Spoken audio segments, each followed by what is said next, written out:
Hi everyone, today I'm going to be talking about a new gene therapy called Casgevy, which is a treatment for sickle cell disease. So just to set some context, sickle cell disease is an inherited blood disorder that's caused by a point mutation where a singular nucleotide base is either added, deleted, or changed in a DNA sequence.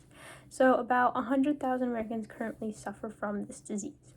So in the case of sickle cell, a point mutation occurs in the HBB gene, which provides instructions for making a protein called beta globin, which is a key component of the larger protein hemoglobin.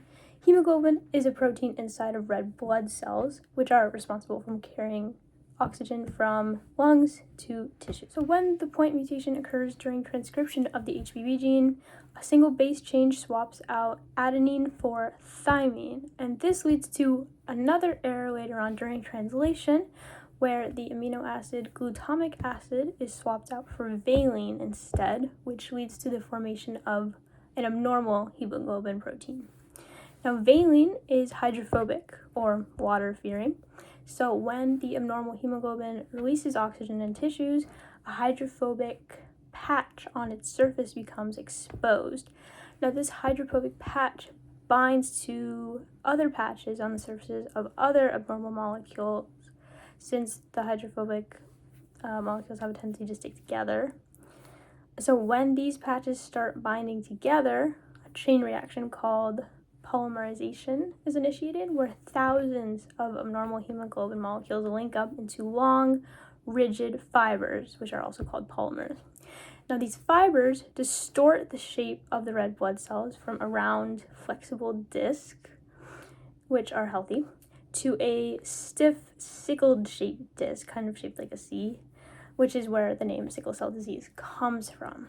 And so these sickle cells clump together and they can't easily move through blood vessels. So instead they get stuck, especially in small blood vessels, and they can block the blood flow of healthy oxygenated blood. And as a result, some symptoms of this disease include anemia, which is a shortage of healthy red blood cells, and that can lead to dizziness and fatigue. Pain crises, episodes of extreme pain where blood flow to the chest, abdomen, and joints is blocked. Acute chest syndrome, this is a condition that occurs when sickle cells stick together and block oxygen flow in the tiny vessels in the lungs, which can be life-threatening.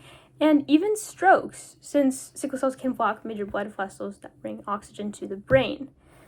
Now, this is a lifelong disease. It's very painful. It lowers your life expectancy if you have it, and it's even potentially fatal in some cases.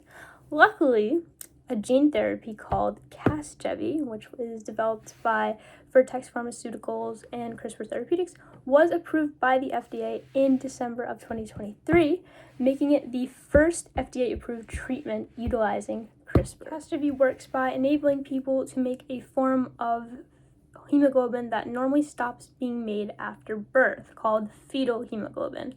And it does this by suppressing a gene that shuts off fetal hemoglobin production. If you want to know more about the specifics of gene suppression, check out my earlier video about how CRISPR works. So this enables people to make healthy, functioning red blood cells, preventing them from sickling and having their blood vessels being clogged. And so far, it's been shown to be very successful. In 2019, a woman named Victoria Gray became the first sickle cell patient to be treated with the therapy during clinical trials when it was first being tested out. And she's now been symptom-free for nearly 7 years, no more pain from her condition. And so her transformation is what helped Casgevy be approved in the first place by the FDA. Others have been successfully treated too in the same clinical trial. 93.5% of patients didn't experience a severe vaso-occlusive crisis, which is a type of the pain crises I mentioned earlier, for at least 12 consecutive months, which is pretty amazing for those who suffer from sickle cell disease since they have chronic pain all the time. So this therapy is revolutionary. We have never seen anything like this. However, even though it has helped patients like Victoria Gray, the problem of cost still remains, since right now it's about $2.2 million per patient for one dose of the treatment, which raises a lot of concerns over whether or not people who need this treatment, average working class Americans, are actually going to be able to afford it, depending on how generous their insurance may be. Other questions remain as well, since this is, after all, a new development. Will the treatment keep working? Will it help extend patients' lifespan? Are there going to be any sort of unforeseen complications in the future? So there are definitely still hurdles to cross. But make no mistake, this is still very exciting. It's the first gene therapy of its kind and shows promise to treat not just sickle cell disease, but other genetic disorders as well using CRISPR. This is only the beginning.